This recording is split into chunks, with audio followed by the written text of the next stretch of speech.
characters to die at the end. I want to be heartbroken at the end. Like, I do live a good happy ever after, but I just want my heart to shatter into pieces sometimes.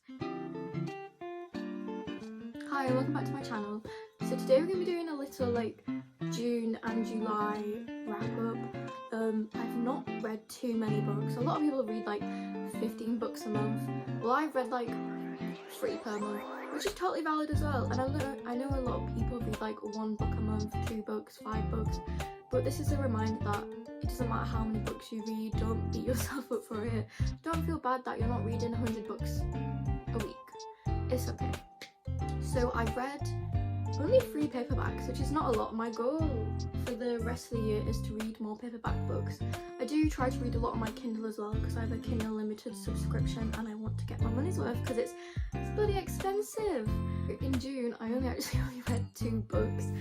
In June, I was in a massive reading slump like this. So the first book I read was actually on my Kindle. It's called Pen Pal, and this is a new author that I decided to pick up, and she does a lot of like dark romance books, and this one was more paranormal. So if you liked Does It Hurt by H.D. Carlton, you'll definitely like this one. So at first I thought this was like kind of like a stalker romance, because she gets these letters from this random guy who's in prison. I'm not going to give any spoilers away, by the way, this is like on the blurb. So in the end, I rated this book a 4.5. I give it a 4 spice rating.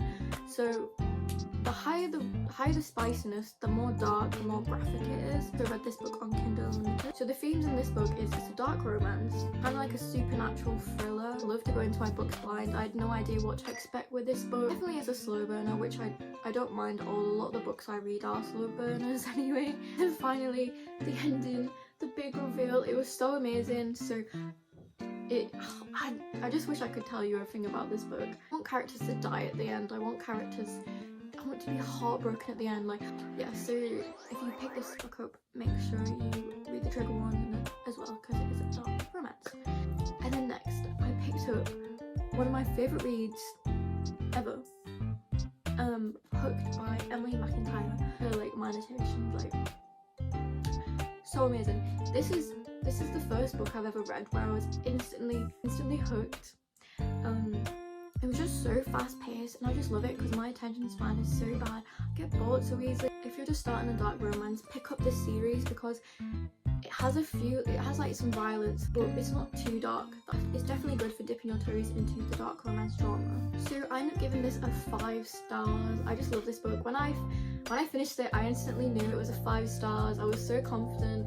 A 3.75 for spice, just because it deals with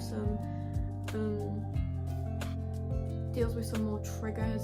So the themes in this book is a dark romance. It's a fractured fairy tale retelling. So as I said, it's based on Captain Hook, who's called James, and Wendy. In these books, the villains always win. Right from the start, we know that James is going to break poor Wendy's heart.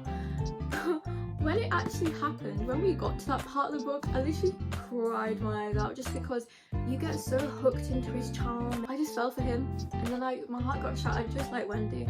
By the way, if you're interested in these books, I'll leave them down below in my Amazon storefront so you can shop these books as well. That also supports me, so thank you if you check that out. So yeah, that is my June wrap up, and then we're going to go into my July. So next I read Sweetest Oblivion on my Kindle. So this is a mafia romance book, and I absolutely adore mafia romance. This is a 3.75 of 3 chilies because it did have some spice, and the spice was enjoyable. It has an arranged marriage. We have another age gap in this book. I feel like a lot of dark romances have age gap. Forbidden romances. Nico is engaged to Elena's sister, but there's such amazing chemistry and tension between Elena and Nico, who are the main characters, and forbidden romance is one of my favourite genres, so I really enjoyed that aspect of it, because you know they want each other and they can't have it, so it kind of just like raises the stakes.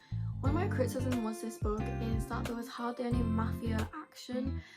You just want more danger, more action, more consequences. So next I popped into the work and I ended up buying A Million Kisses.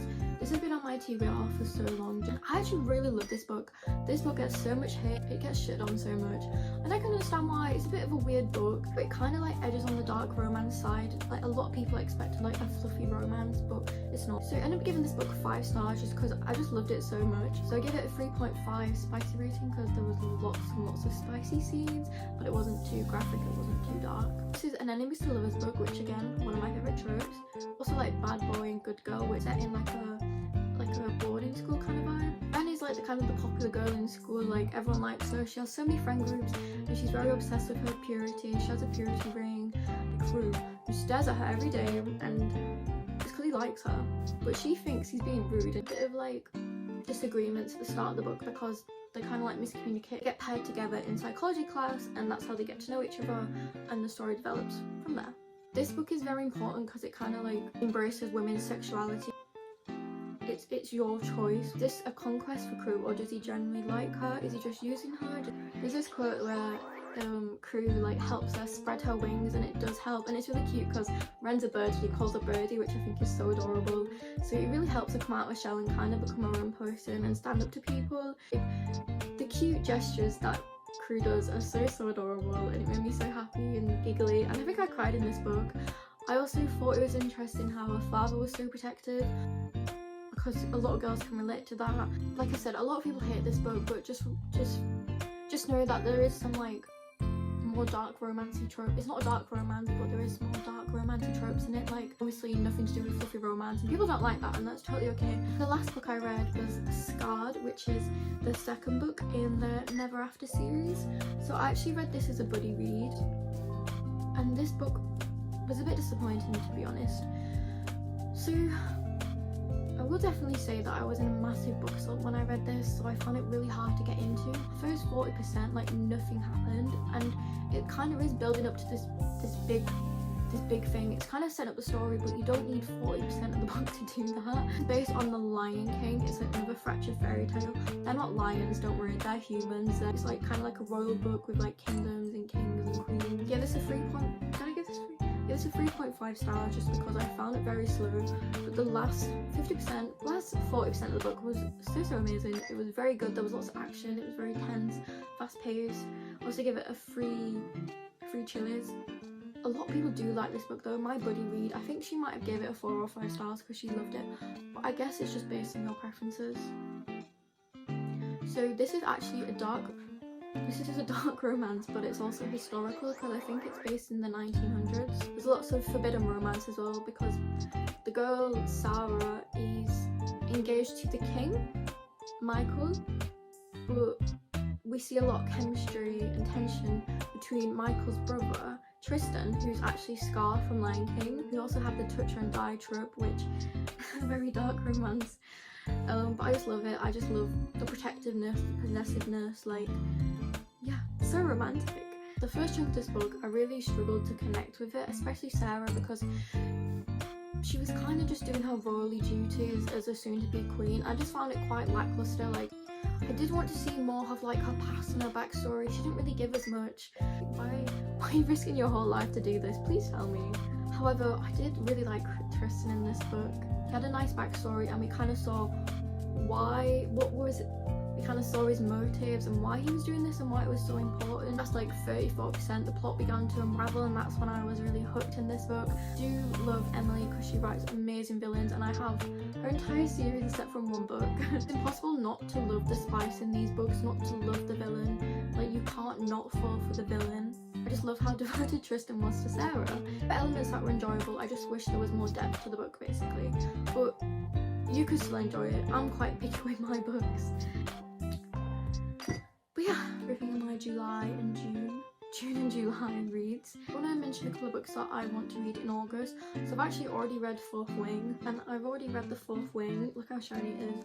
And I just love this book so much. I actually picked up this book for £10 from the works. It was so amazing because this is £20.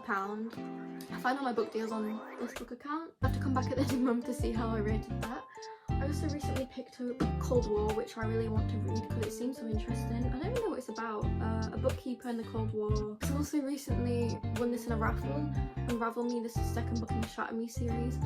Yeah, I'm really excited to read this because I gave Shatter Me, I think it was 3.5, but the rest of the series is meant to be amazing. So thank you for listening to me ramble on about my books. I just love talking about books. You can follow me on Instagram at DaisyReads for updates about my books, all my book reviews, all my book recommendations, and I'll see you in the next video. Thanks for watching.